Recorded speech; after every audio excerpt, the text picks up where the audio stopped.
All right, we are live, and this story continues to develop right now. Disgraced movie mogul Harvey Weinstein arrested for rape. Here he is. There he is in handcuffs earlier today. You see him leaving. We have some applause here in the studio. I'm not sure how happy people will be when they see that he is smiling and laughing on his way to the New York precinct. In court, he was charged with rape, a criminal sex act, sex abuse, and sexual misconduct for incidents involving 2 women. Here's what the district attorney had to say. This defendant used his position, money, and power to lure young women into situations where he was able to violate them sexually. Our investigation is ongoing, and we have encouraged other survivors to come forward. I can't even look at his face. Harvey pled not guilty and posted a $1 million cash bail. Now, for a legal perspective, we're joined now by criminal defense attorney Mark Schammel. Mark, thank you for joining us. How much time is Harvey facing if he's found guilty? I apologize. I'm actually just walked out of the federal courthouse at week 2 of a trial. So I saw he was going to get charged, but I haven't had a chance to look at the exact charges.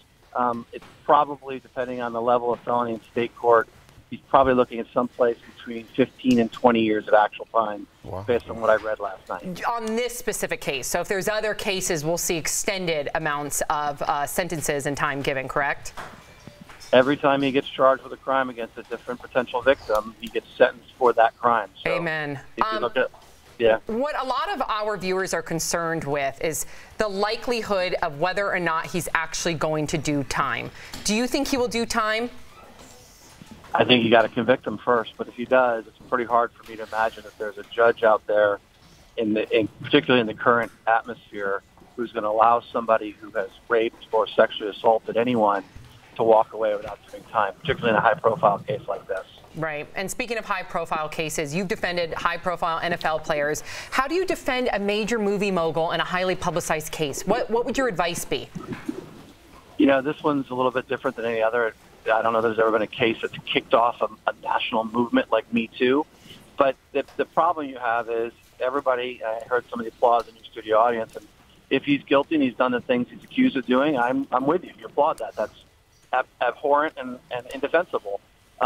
But you got to get him through trial, and I think the big problem you're going to have is finding some jurors that don't have preconceived opinions and thoughts on this process. And you got to really be careful about how you're covering this. And when I hear, I haven't seen it, as I said, I just walked out of the courthouse, but if he's walking out in handcuffs and he's smiling, not really what you're looking for is the public face of that. Yeah, that would make sense. Thank you so much for providing some clarity for us, Mark Schammel. We appreciate it. Sure, happy to. Have a good weekend. You too. Well, there you go, guys. It does look like he'll be facing time. Surprise, surprise. But just to see his face as he's being handcuffed, laughing, smirking, the biggest narcissist that we've seen, beside, I would say, Bill Cosby. Right. He did the same thing. But we see what happened with Bill Cosby.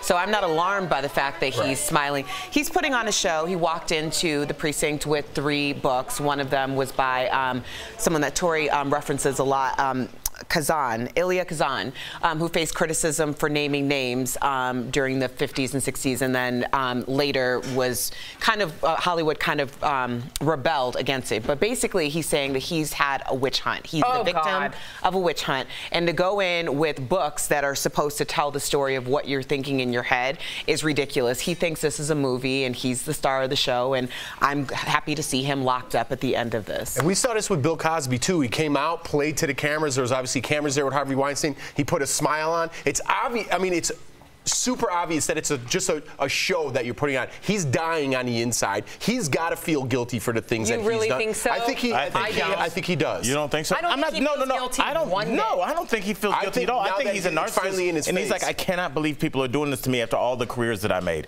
I guarantee you that's what he's thinking. He's not worried about the girls. It's not guilt because of regret. He's a horrible person. Yeah, he's sorry he got caught. Remain that way. Yeah, that's what I'm. Yes.